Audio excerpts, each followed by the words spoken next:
오늘 우리는 맥주감사 주일을 한 주 앞두고 6월 마지막 째 주일이면서 또 감사절 성령 강림 이후 5번째 주일을 맞이했습니다. 지난 6개월 동안 하나님이 베푸신 은혜를 이번 한 주간 동안 천천히 음미하면서 여러분들이 진심으로 감사했으면 좋겠다라는 생각을 갖고 천천히 생각하면 감사가 됩니다 라는 주제의 말씀 은혜를 나누고자 합니다. 합시다. 천천히 생각하면 감사가 됩니다. 천천히 생각하면 감사가 됩니다. 2002년에 노벨 경제학상을 수상한 다니엘 카트먼이라고 하는 교수님이 계신데, 이분은 심리학자이면서도 경제학자입니다. 이분이 쓴 책 중에 하나가 뭔가 하면은 Think Fast and Slow, 즉 너무 빨리 생각하지 말고 천천히 생각하라, 그런 이야기입니다. 이 책에 이런 이야기가 실려 있어요. 교수님, 왜 사람들은 합리적이고 이성적인 생각을 하지 못하고 너무 성급하게 판단하고 결론을 내리는 것일까요? 라는 기자의 질문에, 그것은 사람들이 너무 빨리 생각합니다. 그리고 너무 빨리 판단하기 때문입니다 라는 그런 말을 하고 있습니다. 그러면서 그 이유를 이렇게 들어요. 1990년 테러가 많이 발생을 해서, 특별히 우리가 기억하는 9.11 테러가 있잖아요. 세계무역센터가 비행기 2대가 부딪히는 바람에 그 높인 100층 이상에 되어지는 빌딩이 말이야, 먼지처럼 무너져 내렸던 그런 여러분들이 모습을 봤을 줄로 믿습니다. 그 테러의 공포에 시달릴 때 보험사들이 2개의 보험 상품을 내걸었어요. 하나는 어떤 경우에든 사망하면 받을 수 있는 10만 불 받을 수 있는 한 1억 5천, 요즘 환율로 계산 1억 5천 정도 되겠죠. 이런 1억 5천 정도 받을 수 있는 보험 상품, 테러로 인하여서 죽었을 때, 사망했을 때 똑같이 10만 불을 받는 상품, 이 2개의 상품을 이제 소비자들에게 소개를 하고 모집을 했는데, 모든 경우에 사망했을 경우에 10만 불 받는 상품보다 테러로 인하여서 죽었을 때 받는 상품 보험에 더 많은 사람들이 들더라는 거예요. 자, 생각해 보세요. 모든 경우에, 모든 사망의 경우에 10만 불을 주는 것, 테러로 인하여서 죽었을 때 10만 불 받는 것, 모든 사망에는 테러로 인하여서 죽었을 때도 포함이 되는 거잖아요. 그런데 사람들이 얼핏 보면은 아이고 큰일이야, 요즘 같은 시대에 테러로 인하여서 죽을 확률이 훨씬 많지, 근데 확률적으로 계산해 보면은 0.01%밖에 안 된다는 거예요. 다른 질병으로, 심혈관 질환의 병으로 죽고 사고로 죽을 확률이 훨씬 많다, 그런 이야기예요. 그럼에도 불구하고 사람들은 시대적인 상황만 살펴보면서 지금 현실적인 문제에 급급해서 테러로 인하여서 죽었을 때 받는 10만 불짜리 보험에 훨씬 더 비쌈에도 불구하고 거기에 가입하더라는 거예요. 이처럼 사람은 매우 현명하고 지혜롭다고 생각하지만 사실은 다른 짐승들보다도, 날짐승이나 육축이나 짐승보다도 어리석다는 거예요. 짐승은요, 싸우다가도 질 것 같으면 꽁지 빠지게 도망쳐요. 근데 우리는 어때요? 죽기 살기로 싸워요. 머리끄댕이 잡고 싸워요. 질 줄 알면서도 싸워요. 이거 더 먹으면은 소화불량 걸릴 줄 알면서 더 먹어요. 이렇게 쓰면은 파산할 걸 알면서도 그 습성을 버리지 못해. 근데 결국에는 인간들이 잘못되는 경우는 너무 성급한 생각과 판단 때문이다 라고 하는 결론에 이르게 되어졌다, 그런 이야기죠. 신앙의 원리도 그와 같아요. 우리가 너무 빨리 생각해 보면은 모든 것이 저주예요. 빨리 생각하니까 어떤 경우의 수에도 나에게 도움이 되지 않으면은 그걸 저주로 돌리고 적으로 돌리고 상처로 돌리는 거예요. 그런데 곰곰이 생각해보고 우리가 음식 먹을 때 꼭꼭 씹어 먹듯이 생각해보고 또 생각해보면은 그것이 도리어 감사가 된다는 거예요. 아멘. 왜? 환난은 인내를 낳고 인내는 연단을 이루고 연단은 소망을 이루는 줄 알미로다. 아멘입니까? 다니엘 디포의 위대한 명작 동화 로빈슨 크루소가 있어요. 이 주인공인 크루소가 무인도에 표류했을 때 노트에 두 칸에 이렇게 한쪽 면과 다른 한쪽 면, 두 면에 하나는 좋은 것, 하나는 나쁜 것, 이렇게 글을 쓰게 되어지는 거예요. 배가 파산하여 표류 끝에 무인도에 도착한 것, 나쁜 것. 하지만 사람들처럼 익사하지 않고 살아남은 것, 좋은 것. 지금 당장에 입을 옷이 없는 건 나쁜 것. 그러나 옷이 필요 없을 정도 따뜻한 날씨가 좋은 것. 살아온 짐승들로부터 나를 방어할 수 있는 무기가, 도구가 없는 것은 나쁜 것. 그러나 야수들이 없는 것, 좋은 것. 대화할 상대가 없는 것, 나쁜 것. 하지만 하나님께서 다른 파손된 배에서부터 물건들이 쓰나미처럼 해안가로 밀려들어서 그것을 가져다가 먹을 수 있고 살아남을 수 있게 된 것, 좋은 것. 이렇게 하나하나를 좋고 나쁜 것을 다 쓴 다음에 나쁜 쪽에 노트를 찢어서 버려버렸어요. 좋은 것만 남겼단 말이에요. 그러니까 날마다 좋은 거예요. 할렐루야. 여러분, 지금의 모든 환경과 상황이 불평할 만하죠. 그래도 인생을 천천히 의미해 보면 하나님이 주신 것, 좋은 것, 나쁜 게 하나도 없어요. 하나님은 항상 우리에게 좋은 것만 주셔. 아멘.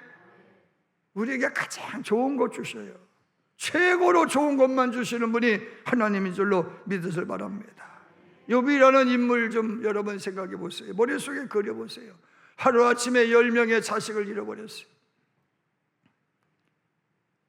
하늘이 무너지는 아픔이었겠죠. 가슴이 찢어지고 살갗이 벗겨지는 아픔이었겠죠. 그럼에도 불구하고 욥이 묵묵히 참아요. 그런데 도적대가 등장을 하고 하늘에서 불덩어리가 떨어져 가지고 있는 재산 다 가져갔어요. 자식 가져간 것도 마음이 아프고 물질 잃어버린 것도 마음 아픈데 거기에 몸이 병까지 생겼어요. 방법이 없는 거예요. 하늘 우러러 저주밖에 할 수 없는 상황에서 욥은 동고박의 운막에 거주하면서 어떻게 했어요? 천천히 생각했겠죠. 지난 세월을 천천히 생각한 거죠. 천천히 생각해 본 거지. 그러니까 주신 이도 하나님, 거두신 이도 하나님, 여호와는 찬송받으실 만합니다. 찬송받으시옵소서. 영광받으시옵소서. 아멘. 이번 우리처럼 섣불리 저주로 단정지지 않았어요. 그 속에서 내가 누렸던 좋은 것만 생각해 보니 짧은 인생 속에서도 그런 복을 누릴 수 있는 사람이 몇 사람이나 될까를 생각해 보니 잠시나마 그런 복 누릴 수 있었음이 감사해요. 손양한 목사님이 두 아들 잃어버리고 마음이 찢어지는 마음으로 천천히 생각한 거예요. 천천히. 하나님 앞에 바칠 수 있는 최고의 최고의 예물이 순교인데 하나님, 하나도 아니고 두 아들 바치게 하시니 감사합니다. 나보다 먼저 천국으로 데려가셔서 근심 걱정 없는 그 낙원에서 살게 하시니 고맙습니다. 아멘. 미국 유학 보내려고 준비했는데 천국으로 데려가셔서 고맙습니다. 버지니아의 한 병원에 새겨진 기도문이죠. 큰 일을 이루기 위해 힘을 구했더니 겸손을 배우라고 연약함을 주셨고, 많은 일을 하려고 건강을 구했더니 가치 있는 일을 하라고 병을 주셨습니다. 행복해지고 싶어 돈을 구했더니 지혜로워지라고 가난을 주셨습니다. 사람들에게 칭찬받고자 성공을 구했더니 뽐내지 말라고 실패 주셨습니다. 삶을 누릴 모든 것 달라고 기도했더니 모든 걸 누릴 수 있는 삶 자체를 선물로 주셨습니다. 내가 구한 것 하나도 주시지 않았지만 내 모든 소원 다 들어주셨네요. 하나님의 뜻을 따르지 못했지만 마음속에 진작 표현 못한 기도는 모두 들어주셨네요. 그래서 나는 가장 축복받은 사람입니다. 여러분, 이런 인생의 고백을 아무나 할 수 있느냐는 거예요. 곰곰이 생각해 보자는 거예요. 너희는 가만히 있어 하나님이 하실 일을 지켜만 보거라. 지금까지 내가 너희를 위하여 어떻게 해왔는지만 기억을 해라. 아멘. 바로의 압제 앞에서 고난받을 때에 내가 너희를 어떻게 도와주었는지를 기억해라. 흥황할 수 없을 때에 흥황하셨고 70여 명으로 시작한 나라 민족이 200만 이상으로 늘어난 민족이 되었지 않냐 말이야. 할렐루야. 바로를 이기신 이에게 감사하라. 바다에 길을 내신 이에게 감사하라. 가만히 있어 하나님이 하실 일을 좀 돌아보고 감사하라. 누가복음 10장 25절 이하의 말씀, 어떤 율법교사가 예수님을 시험하려고 불순한 의도를 갖고 어떻게 하는 것이 영생을 얻는 길이냐고 물어요. 그때 예수님이 이렇게 말씀하십니다. 율법에 무엇이라 기록되어 있느냐? 율법 교사는 율법 박사답게 신명기 6장 5절을 빌립니다. 너는 마음을 다하고 성품 다하고 힘을 다하여 네 하나님 여호와를 사랑하라고 하셨습니다. 레위기 19장 18절 원수를 갚지 말며 동포를 원망하지 말며 이웃 사랑하기를 내 몸과 같이 하라고 하셨습니다. 맞다. 그런데 너는 어떻게 읽느냐? 이렇게 물었어요. 어떻게 읽느냐? 어떻게 생각하느냐? 그것이 맞다고 생각하냐? 틀리다고 생각하냐? 여러분, 구원이라는 것을 놓고 가만히 생각해 보니까요, 예수 믿고 우리가 구원받은 사람은 어떤 사람이요? 천국 생활하는 사람이요. 천국 생활하는 사람. 여러분, 지금 우리의 삶이 천국이 되어야 된다는 거예요. 천국 생활 하다가 천국 가면은 불편이 없지만 지옥처럼 살다가 천국 가면 어떻게 되겠어요? 불편해서 못 살아요. 불편해서 못 살아. 어떻게 잊고 있느냐? 오늘날 맥주절이나 추수감사절에 대하여 이야기하면 구약의 율법에 나오는 이야기, 현대 산업 사회에 맞지 않는 절기, 교회가 성도들에게 돈을 갈취하기 위하여서 이런 비열한 방법을 쓴다고 비난하는 이들이 적지 않아요. 그런데 주님이 왜 이런 계명을 만드셨나요? 너와 내 자손이 가나안에 들어가 첫 수확을 하면 맥주절을 지켜라. 포도를 수확하면 춘향절을 지켜라.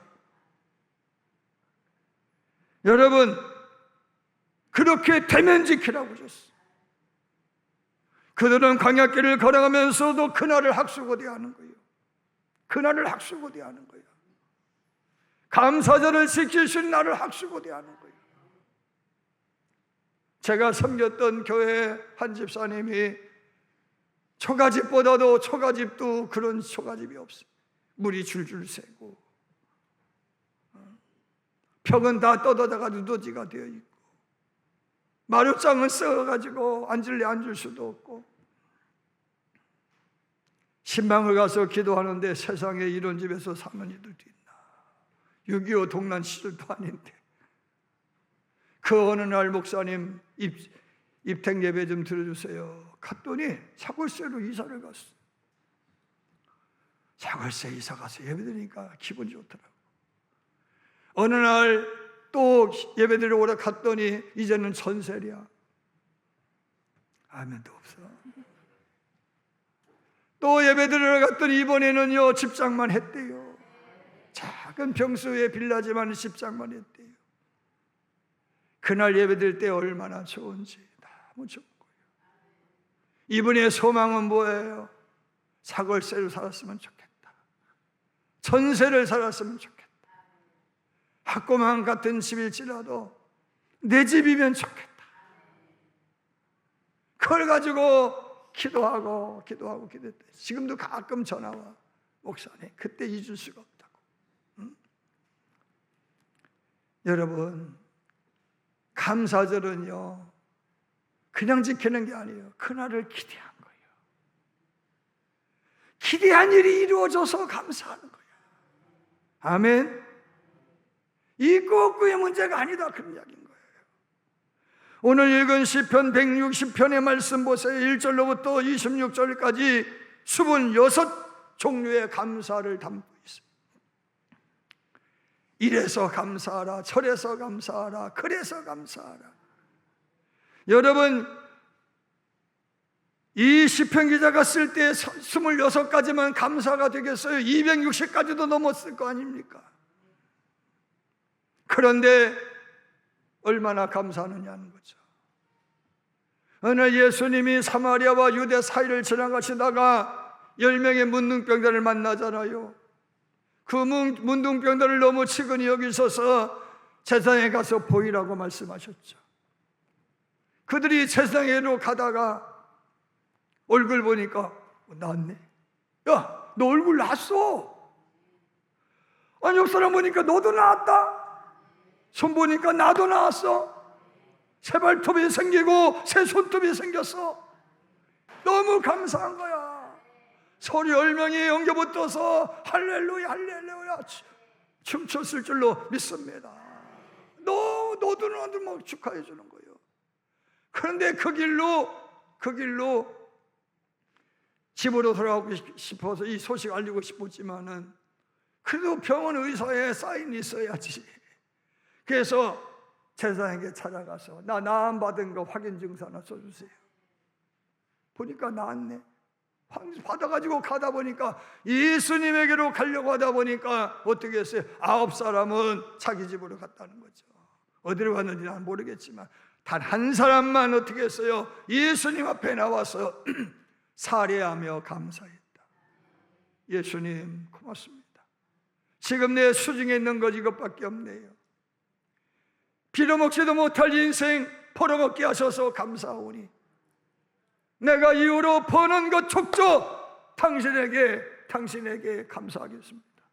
할렐루야. 이게 감사다, 그런 말씀이. 이게 감사. 이런 나에게 이런 은혜 주셔서 살게 되었으니 감사합니다.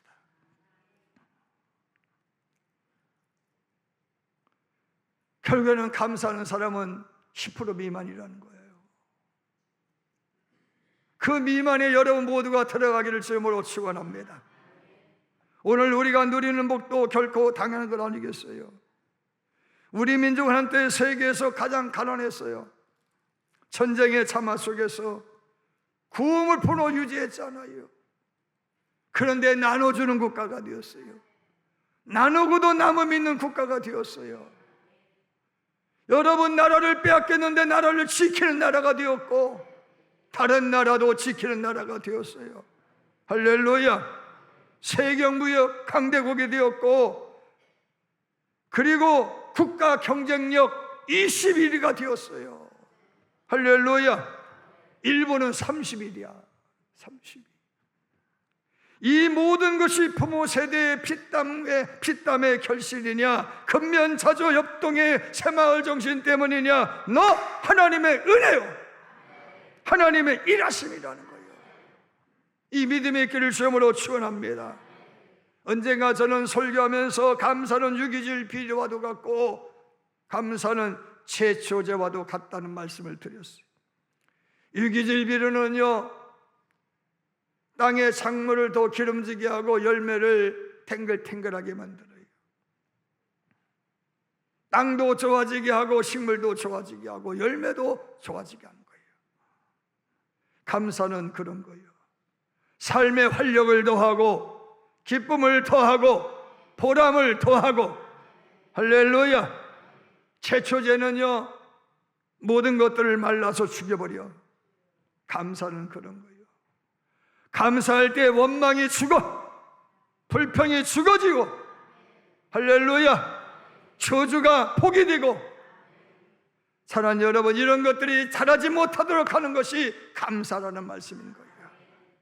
여러분, 문제는 뭐요? 이런 감사하기 위해서 우리는 뭐 해야 돼요? 기도해야 돼요. 성경은 똑똑하게 하고 성경 읽으면 지혜로워져요. 기도하면 능력이 생겨요. 분별력이 생겨요. 여러분, 기도할 때 은혜가 생각나고 기도할 때 감사가 생각나고, 은혜가 되니 감사가 되고 감사가 되니 뭐예요? 기쁨이 오는 거예요. 우리가 잘 아는 찬송 중에 하나가 그 크신 하나님의 사랑입니다. 그 크신 하나님의 사랑 말로 다 영영 못하네. 프레드릭 레만이라는 목사님이 쓴 이 찬송 시인데, 이 프레드릭 레만 목사님이 1917년 미국의 캘리포니아에서 너무너무 가난해가지고 경제적으로 너무 힘들어서 오렌지 상자에 오렌지 담고 레몬 상자에 레몬 담는 그런 막노동 일을 했다고 그래요. 너무너무 힘들어서 오렌지 상자 괴짝에 앉아가지고 있는 종이쪽지에다가 몽당명치를 가지고 글을 쓰기 시작한 거예요. 그런데 갑자기 머릿속에 스치는 게 있는데, 뭐가 스치는가 하면은 유대의 찬송시에서 인용되어 있는 괴로운 시절 지나가고 땅의 영화 쇠할 때 주 믿지 않던 영혼들은 큰 소리 외쳐 울어도 주 믿는 성도들에게 큰 사랑 베푸사 우리의 죄 사였으니 그 은혜 어찌 잊을까 라고 하는 시구가 생각이 난 거예요. 그런데 그 시구가 어디에 있었느냐 하면은, 어느 유대인이 정신병에 걸린 유대인이 정신병을 죽었는데 그 시신을 치우다 보니까, 수습하다 보니까 벽에 쓰여져 있는 글씨였다는 거예요. 정신병자가 죽어지는 중에 잠깐 기억이 돌아왔을 때 쓴 시다, 그런 말씀인 거예요. 여러분, 정신병자가 잠깐 들었을 때의 시가 뭐요? 괴로운 시절 지나가고 땅 위에 영화 쇠할 때 주 믿지 않던 영혼들은 쓴소리 외쳐 울어도 주 믿는 성도들에게 큰 사랑 베푸사 우리의 죄 사했으니 그네 잊을까. 할렐루야. 여러분, 주 믿지 않는 사람들은 울어 땅을 치고 가슴을 치며 울어. 근데 주 믿는 사람들은 내 죄를 용서하소서, 천국에서 살 것을 생각하니까 그 사랑 잊을 수 없어서 하늘을 두루마리 삼고 바다를 먹물로 삼아도 이 은혜 갚을 길이 없네요. 기록할 수가 없네요. 아멘입니까? 시편 136편 몇 가지를 감사하고 있다고요? 26가지. 땅을 주신 이에게 감사하라. 대적에게서 건지신 이에게 감사하라. 지혜로 하늘을 지으신 이에게 감사하라. 여러분 천천히 생각해 보세요. 감사할 일이 한두 개입니까? 기도는 은혜를 생각나게 하고 은혜는 감사를 낳고 감사는 기쁨의 샘을 솟게 해요. 여러분 감사는 삶을 기름지게 하는 유기질 비료와 같고 감사는 불평과 저주와 불만을 없애는 제초제와 같아요. 웃지 마라. 간조는 이렇게 말을 해요. 세상에 저주가 있다면 세 가지다. 첫 번째, 하나님을 믿지 않는 거라고 그랬어요. 두 번째, 성경이 귀에 들어오지 않는 거라고 그랬어요. 세 번째, 감사하지 않는 마음이라고 그랬어요. 여러분 오늘 우리는요 인스턴트 식품을 먹듯이 꿀꺽꿀꺽 의미를 좀 해야 되는데, 이 어려움이, 이 고난이, 이 난관이 왜 왔는지를 의미를 좀 해야 되는데, 이것도 감사지, 이것도 감사네, 이래야 되는데 꿀꺽꿀꺽 먹으니까 이 아귀가 물리면서 노화를 방지하고 치매를 방지한대요. 그래서 어르신들은 천천히 씹어 먹어야 돼요. 절대로 꿀꺽꿀꺽 하지 말라는 얘기예요. 짐승이 왜 건강하냐? 자기 수를 다 누리고 죽어요. 짐승은 왜 그래요? 꼭꼭 씹어 먹어서 그래요. 잡혀 먹지 않는 한 안 죽어. 꼭꼭 씹어 먹었어. 우리 집사람이 나보고 그래요. 꼭꼭 씹어 드시라고. 40번 씹으라고. 4번만 씹으면 넘어가. 어떡해요? 고기를 먹는데도 4번만 씹으면 꿀꺽. 그게 소화불량 걸려. 조금만 느리게 하자는 거예요. 기도학교에 나와서 기도하면서 5밖에 안 남았으니 5 동안 뭐예요? 감사를 생각해. 감사. 이것도 감사네. 이것도 또 감사네. 지글러 박사의 유명한 명언이 있어요. 모든 것이 감사입니다. 감사 외에는 할 말이 없네요. 따라서 모든 것이 감사입니다. 감사 외에는 할 말이 없습니다. 아멘. 모든 것이 감사해요. 이런 고백 어떻게 해요? 기도해야 할 수 있어요. 기도할 때 이런 감사의 고백이 나옵니다. 이 은혜로운 감사의 대열에 저와 여러분 모두 참여하여서 넘치는 감사로, 보람된 감사로, 입술에 찬양이 흘러넘치는 감사로 감사할 수 있기를 주님으로 축원합니다.